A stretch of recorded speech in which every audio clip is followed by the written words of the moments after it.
Imagina un planeta donde llueve ácido sulfúrico, donde la temperatura en la superficie derrite el plomo, donde la presión atmosférica te aplastaría como si estuvieras a 900 metros bajo el océano.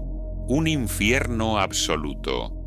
Ahora imagina que en las nubes de ese planeta, flotando sobre ese paisaje infernal, hay algo vivo. Suena a ciencia ficción. Pero en julio de 2024, un equipo internacional de científicos confirmó algo que cambia todo. Detectaron dos gases en la atmósfera de Venus que en la Tierra solo producen seres vivos: fosfina y amoníaco. Ambos, al mismo tiempo. Y aquí está la parte que te va a volar la cabeza. Cuando revisaron datos archivados de una misión de NASA de 1978, 46 años atrás, descubrieron que esa sonda también había detectado fosfina. Pero nadie prestó atención a esos datos, nadie los analizó correctamente, hasta ahora. Quédate porque en los próximos minutos vamos a desglosar exactamente qué encontraron, por qué estas dos moléculas son tan importantes, qué significa para la búsqueda de vida extraterrestre y por qué en 2025 vamos a enviar una misión privada directamente a las nubes de Venus para confirmar si hay algo vivo ahí arriba. Venus es el planeta más brillante en nuestro cielo nocturno después de la Luna.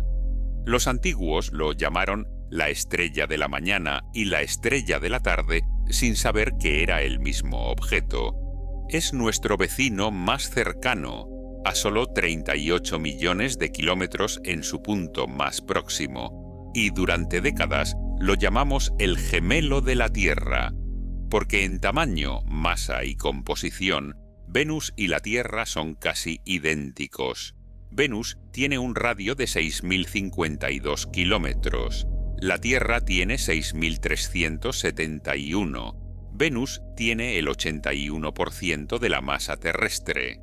Ambos son planetas rocosos, ambos tienen atmósferas densas, pero ahí terminan las similitudes, porque en algún momento de su historia, Venus tomó un camino completamente diferente y se convirtió en el planeta más hostil del sistema solar interior. La temperatura promedio en la superficie de Venus es de 464 grados Celsius. Eso es más caliente que Mercurio, a pesar de que Venus está 2 veces más lejos del Sol. ¿Por qué? Efecto invernadero descontrolado. La atmósfera venusiana es 96% dióxido de carbono, densísima. La presión en la superficie es de 92 bar. Eso es 92 veces la presión al nivel del mar en la Tierra, equivalente a estar bajo 900 metros de agua en el océano. A esa presión, el dióxido de carbono se comporta casi como un fluido supercrítico y atrapa el calor del Sol con una eficiencia brutal. La temperatura no varía entre el día y la noche, no varía entre el ecuador y los polos. Todo el planeta está uniformemente cocido a 460 grados. Y si eso no fuera suficiente, las nubes de Venus no son de agua, son de ácido sulfúrico, concentrado, el tipo de ácido que disuelve metal, y esas nubes generan lluvia. Pero la lluvia nunca llega al suelo porque se evapora a mitad de camino debido al calor extremo. Es un ciclo perpetuo de lluvia ácida que nunca toca tierra. Y los vientos en las capas superiores de la atmósfera soplan a 350 kilómetros por hora. El planeta entero rota lentamente, tardando 243 días terrestres en completar un giro. Pero los vientos dan la vuelta al planeta en solo 4 días. Es un fenómeno llamado superrotación que aún no entendemos completamente. Entonces, cuando piensas en Venus, piensas en un horno presurizado bañado en ácido con vientos huracanados, no exactamente un candidato para albergar vida, excepto que no toda la atmósfera venusiana es igual. A medida que subes desde la superficie, la temperatura baja, la presión baja, y alrededor de 50 a 60 kilómetros de altitud, llegas a una región de las nubes donde las condiciones son sorprendentemente terrestres. A 55 kilómetros de altura, la temperatura es de unos 20 a 30 grados Celsius. Eso es temperatura ambiente. Cómoda, la presión es cercana a un bar, como al nivel del mar en la Tierra. Claro, todavía estás dentro de nubes de ácido sulfúrico. Eso no es ideal. Pero hay organismos en la Tierra extremófilos que viven en ambientes ácidos. Bacterias que prosperan en pH de 1 o 2, equivalente a ácido de batería. Y si hay microbios flotando en esas nubes, suspendidos en gotitas, protegidos dentro de membranas celulares que mantienen un interior neutral mientras flotan en ácido. Bueno, la temperatura y la presión no serían un problema. Durante décadas esto fue pura especulación. Carl Sagan y Harold Morovitz propusieron la idea en 1967, vida en las nubes de Venus. Pero era una idea marginal. Nadie la tomaba en serio. Hasta 2020, 14 de septiembre de 2020, un equipo liderado por Jane Greaves, astrónoma de la Universidad de Cardiff, publica un estudio en Nature Astronomy. Habían usado el telescopio James Clerk Maxwell en Hawái y el radiotelescopio ALMA en Chile para observar Venus, y detectaron fosfina. pH 3, fosfuro de hidrógeno. Ahora, ¿qué es la fosfina y por qué importa? La fosfina es una molécula simple, un átomo de fósforo unido a 3 átomos de hidrógeno. Es un gas tóxico, huele horrible, como ajo podrido o pescado descompuesto. En la Tierra se produce en 2 contextos: industrialmente en fábricas que fabrican semiconductores y pesticidas, y biológicamente por microbios anaeróbicos. Bacterias que viven en ambientes sin oxígeno como pantanos, el fondo de lagos, sedimentos oceánicos, intestinos de animales. Esos microbios producen fosfina como subproducto de su metabolismo. No la usan, simplemente la liberan. Y debido a que el oxígeno en la atmósfera terrestre destruye rápidamente la fosfina, su presencia es un indicador de producción biológica continua. No hay procesos geológicos conocidos que produzcan fosfina en cantidades significativas en planetas rocosos. Los volcanes no la generan, las reacciones de minerales con agua no la crean, la fotoquímica atmosférica no la sintetiza en condiciones normales, así que cuando ves fosfina en una atmósfera planetaria, o es vida o es una química desconocida, y Greaves y su equipo la encontraron en Venus, a niveles de 20 partes por 1000 millones. Pequeña cantidad, pero detectable. El anuncio explotó. Medios de todo el mundo cubrieron la historia. ¿Vida en Venus? Fue enorme, y también fue inmediatamente controvertido. Otros científicos revisaron los datos y cuestionaron la detección. Algunos sugirieron que la señal espectral que Greaves interpretó como fosfina podría ser en realidad dióxido de azufre, un gas común en Venus.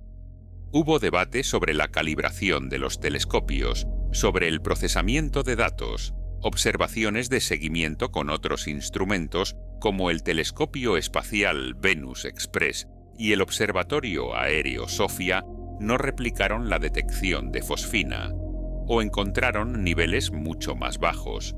Parecía que la controversia mataría el descubrimiento, que sería recordado como un falso positivo.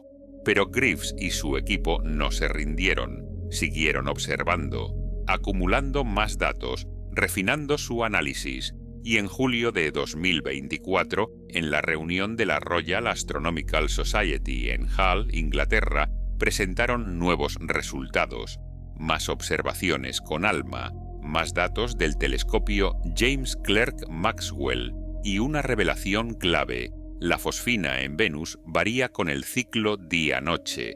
Dave Clements, del Imperial College de Londres, explicó: todas nuestras observaciones que detectaron fosfina se realizaron cuando la atmósfera de Venus se movía de la noche al día, y todas las observaciones que no encontraron fosfina se realizaron cuando la atmósfera se movía del día a la noche. Durante el día, la luz ultravioleta del Sol destruye la fosfina en la atmósfera superior. La descompone. Por eso las observaciones diurnas no la detectan. Pero durante la noche, sin luz UV, la fosfina persiste, y cuando Venus rota hacia el amanecer, esa fosfina es detectable justo antes de que el Sol la destruya nuevamente. Eso explicaba las discrepancias. No era un error, era un fenómeno real con un ciclo temporal, y luego vino la segunda bomba: amoníaco. El equipo también analizó datos del radiotelescopio Green Bank en Estados Unidos y encontraron indicios preliminares de amoníaco, NH3, en las nubes de Venus, más profundo que la fosfina, alrededor de 40 a 50 kilómetros de altitud. Amoníaco es otra molécula que en la Tierra se asocia con biología. Se produce por descomposición de materia orgánica, por el metabolismo de ciertos microbios, por procesos industriales en fábricas de fertilizantes. En planetas rocosos como la Tierra o Venus, no hay procesos naturales conocidos que generen amoníaco en cantidades significativas. En gigantes gaseosos como Júpiter y Saturno, sí, porque sus atmósferas son ricas en hidrógeno y nitrógeno. Pero Venus no tiene esas condiciones. Encontrar amoníaco en Venus es tan extraño como encontrar fosfina, y encontrar ambos juntos es aún más extraño. Jane Greaves fue cautelosa.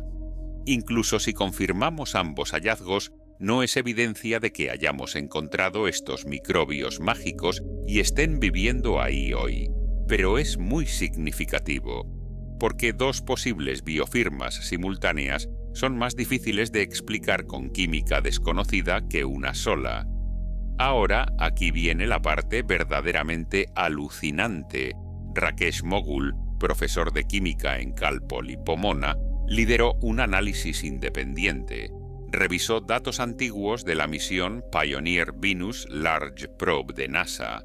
Esa sonda entró en la atmósfera venusiana en diciembre de 1978. Hace 46 años llevaba un espectrómetro de masas que analizó la composición química de la atmósfera mientras descendía. Los datos fueron archivados, analizados superficialmente en su momento y luego olvidados. Moghul los desempolvó, los procesó con técnicas modernas y encontró fosfina a niveles de partes por millón, exactamente en la misma región de las nubes donde Greaves la detectó décadas después. La fosfina estaba ahí en 1978. NASA tenía esos datos, pero nadie los había interpretado correctamente hasta ahora. Eso significa que esto no es un fenómeno nuevo o transitorio. La fosfina ha estado en Venus durante al menos 46 años, probablemente mucho más tiempo, y eso fortalece enormemente el caso, porque si fuera una anomalía química breve, una erupción volcánica rara, algo episódico, no persistiría durante décadas. Entonces, recapitulemos lo que sabemos. 1. Fosfina detectada en 2020 por Greaves. 2. Confirmada nuevamente en 2024, con más datos que muestran variación día-noche. 3. Indicios de amoníaco también en 2024. 4. Fosfina encontrada retrospectivamente en datos de 1978 de Pioneer Venus. 5. No hay explicaciones geológicas o químicas convencionales conocidas que produzcan fosfina y amoníaco en las condiciones de Venus. La pregunta obvia ¿es vida? Y la respuesta científicamente honesta es no lo sabemos. Aún podría ser vida. Microbios anaeróbicos flotando en gotitas de ácido sulfúrico, metabolizando azufre y produciendo fosfina y amoníaco como desechos. Es biológicamente plausible, pero también podría ser química exótica que no entendemos. Venus tiene condiciones que no existen en la Tierra. Alta concentración de ácido sulfúrico, fotoquímica impulsada por intensa radiación UV, minerales suspendidos en aerosoles. Tal vez hay reacciones catalíticas en superficies de partículas de polvo que producen fosfina de formas que no hemos considerado. Varios equipos han propuesto mecanismos abióticos. Uno sugiere que radicales de fósforo, PO, podrían reaccionar con radicales formil, HCO, en presencia de polvo ácido y luz, UV, para formar fosfina. Otro propone que relámpagos podrían generar suficiente energía para sintetizar fosfina a partir de fosfatos y agua. Estos mecanismos son teóricamente posibles, pero no están confirmados. Nadie ha replicado estas reacciones en laboratorio bajo condiciones venusianas, y aunque fueran posibles, no explican fácilmente el amoníaco. Necesitarías dos procesos químicos desconocidos operando simultáneamente en las mismas regiones de las nubes. La navaja de Occam sugiere que una explicación biológica unificada podría ser más simple, microbios que producen ambos gases.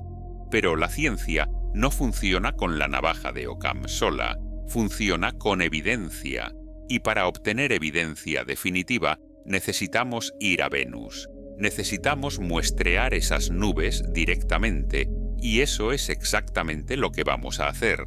En 2025, la compañía privada Rocket Lab, conocida por su cohete Electron, lanzará la primera misión comercial a Venus. Se llama Morning Star Missions. Una pequeña sonda entrará en la atmósfera venusiana, descenderá a través de las nubes y llevará espectrómetros diseñados específicamente para detectar fosfina, amoníaco y otras moléculas orgánicas. Es una misión arriesgada. Venus ha destruido más sondas que cualquier otro planeta. La presión y el calor son brutales. La atmósfera es corrosiva. La tasa de éxito de aterrizajes en Venus es de aproximadamente 50%, pero si funciona, tendremos mediciones directas, in situ, sin ambigüedad, y no es la única misión en camino. La misión Da Vinci de NASA, programada para finales de la década de 2020, descenderá a través de la atmósfera venusiana durante aproximadamente 1 hora. Llevará un espectrómetro de masas que puede detectar fosfina y analizar la química atmosférica con detalle sin precedentes. La misión Envision de la Agencia Espacial Europea, también planeada para finales de los 2020, se centrará en mapear la geología de Venus y entender su historia volcánica. Si hay fuentes geológicas de fosfina, Envision podría ayudar a identificarlas. India está desarrollando Shukrayaan-1, su primera misión a Venus, con un orbitador que estudiará la atmósfera y la superficie, y hay propuestas para misiones aún más ambiciosas, globos flotantes que permanezcan en las nubes habitables durante semanas o meses, rovers aéreos, incluso conceptos de aviones propulsados que vuelen a través de las nubes tomando muestras. Venus está a punto de convertirse en uno de los destinos más explorados del sistema solar en la próxima década. Pero mientras esperamos esas misiones, ¿qué más sabemos sobre la habitabilidad de las nubes venusianas? Resulta que bastante. En 2024, un equipo liderado por Sarah Seeger del MIT publicó estudios mostrando que ciertos aminoácidos, los bloques de construcción de las proteínas, son sorprendentemente estables en ácido sulfúrico concentrado. No se descomponen inmediatamente como se pensaba. Otro estudio mostró que lípidos simples, las moléculas que forman membranas celulares, pueden formar estructuras estables en ácido sulfúrico. Vesículas, compartimentos que podrían proteger el interior de una célula del ambiente ácido exterior, y un tercer estudio demostró que el ácido nucleico peptídico, un análogo sintético del ADN, es estable en ácido sulfúrico. Eso sugiere que formas alternativas de almacenamiento de información genética podrían funcionar en Venus. Entonces, bioquímicamente, la vida en ácido sulfúrico no es imposible. Sería radicalmente diferente de la vida terrestre. Pero las leyes de la química no la prohíben. Y hay más: la disponibilidad de energía. En la Tierra, la mayoría de los ecosistemas dependen de la fotosíntesis. Las plantas y algas capturan luz solar y la convierten en energía química. En las nubes de Venus, a 50 a 60 kilómetros, hay abundante luz solar, más que suficiente para fotosíntesis. Si microbios venusianos desarrollaron alguna forma de fotosíntesis adaptada a su ambiente, tendrían energía ilimitada. Alternativamente, podrían usar quimiosíntesis. Metabolizar compuestos de azufre. Venus tiene abundancia de dióxido de azufre, sulfuro de hidrógeno, otros compuestos de azufre. Hay energía química disponible ahí. Entonces, energía, check. Temperatura y presión razonables, check. Compuestos químicos disponibles, check. Estabilidad bioquímica posible, check. Las nubes de Venus cumplen muchos de los requisitos básicos para habitabilidad. Pero hay un problema enorme: agua. La vida tal como la conocemos requiere agua, y Venus es extremadamente seco. La atmósfera tiene solo 30 partes por millón de vapor de agua. Eso es 100.000 veces menos que la Tierra. Las gotitas de nube son ácido sulfúrico concentrado, típicamente 75 a 85% de pureza, con solo pequeñas trazas de agua disuelta. Para que la vida exista en esas condiciones, necesitaría una forma de acumular y retener agua dentro de sus células, a pesar del ambiente desecante. Algunos modelos sugieren que microbios podrían usar metabolitos higroscópicos, moléculas que atraen y retienen agua, para mantener un interior acuoso. Es extremo, pero teóricamente posible. Otro desafío: las gotitas de nube no duran para siempre. Crecen, se hunden, eventualmente caen a capas más calientes donde se evaporan, o caen hasta la superficie donde se destruyen. Entonces, si hay vida en las nubes, necesita un ciclo, un mecanismo para volver a subir. Una idea: cuando las gotitas caen y se evaporan, las células se secan formando esporas resistentes. Esas esporas son lo suficientemente pequeñas y ligeras para ser levantadas por corrientes de convección de vuelta a las nubes habitables. Donde hidratan, se reactivan, se reproducen. Es especulativo, pero no es imposible, y aquí está la gran pregunta existencial. Si hay vida en Venus ahora, llegó ahí recientemente o ha estado ahí durante miles de millones de años. Venus probablemente tuvo océanos en su superficie hace 3.000 millones de años, antes de que el efecto invernadero descontrolado evaporara todo. Si la vida surgió en esos océanos como sucedió en la Tierra, entonces cuando los océanos se evaporaron, la única zona habitable que quedó fue las nubes.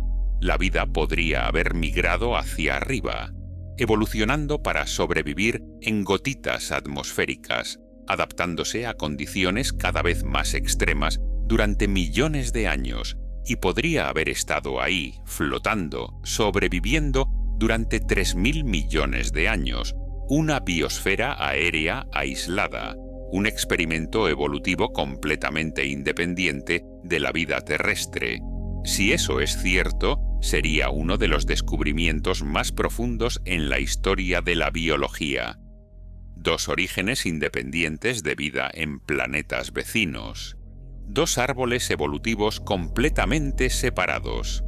O, alternativamente, si Venus y la Tierra intercambiaron material durante el intenso bombardeo temprano del sistema solar a través de impactos de asteroides que expulsaron rocas al espacio. Entonces tal vez la vida terrestre y venusiana tienen un ancestro común.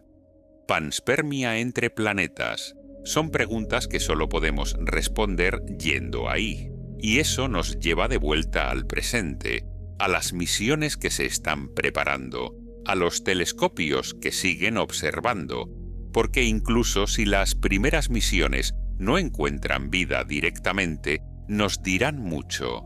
Medirán las concentraciones exactas de fosfina y amoníaco, buscarán otras moléculas orgánicas, caracterizarán la química de las gotitas, probarán hipótesis, y cada dato nos acerca a la respuesta. Mientras tanto, la detección de fosfina y amoníaco en Venus ya ha cambiado algo fundamental. Venus ya no es ignorado en la búsqueda de vida. Durante décadas la astrobiología se centró en Marte, en las lunas heladas como Europa y Encélado, en exoplanetas en zonas habitables de otras estrellas. Venus fue descartado, demasiado caliente, demasiado hostil, caso cerrado.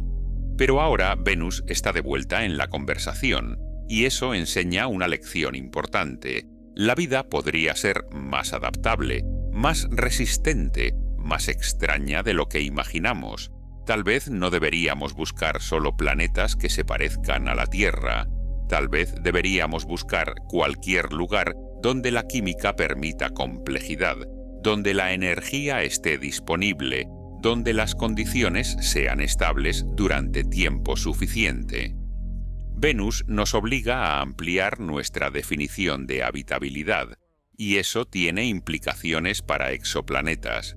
Hay miles de mundos ahí afuera que podrían tener atmósferas densas, nubes tóxicas, superficies inhabitables, pero capas atmosféricas templadas. Si Venus puede albergar vida, entonces muchos de esos exoplanetas también podrían. De repente, el universo tiene muchos más lugares donde buscar. Entonces, ¿es Venus el planeta más importante del sistema solar en este momento para la astrobiología? Honestamente, sí, podría serlo, porque está cerca, podemos llegar en meses, podemos enviar múltiples misiones, podemos responder la pregunta en esta década. Marte es fascinante, pero Marte está muerto, o casi. Si hay vida, es microbiana, subterránea, escasa. Europa y Encélado son prometedores, pero están lejos. Romper sus capas de hielo y explorar sus océanos subterráneos tomará décadas. Venus está ahí, a 38 millones de kilómetros, con posibles biofirmas flotando en sus nubes, esperando a ser confirmadas o refutadas. Y si confirmamos vida, aunque sea microbiana, el impacto será monumental, porque demostraría que la vida no es exclusiva de la Tierra, que la biología no requiere condiciones terrestres perfectas, que el universo podría estar repleto de formas de vida extrañas y maravillosas en lugares que nunca consideramos. Y si refutamos vida, si encontramos una explicación química para la fosfina y el amoníaco, eso también es importante, porque significaría que Venus tiene una química atmosférica que no entendemos. Procesos desconocidos. Nueva ciencia.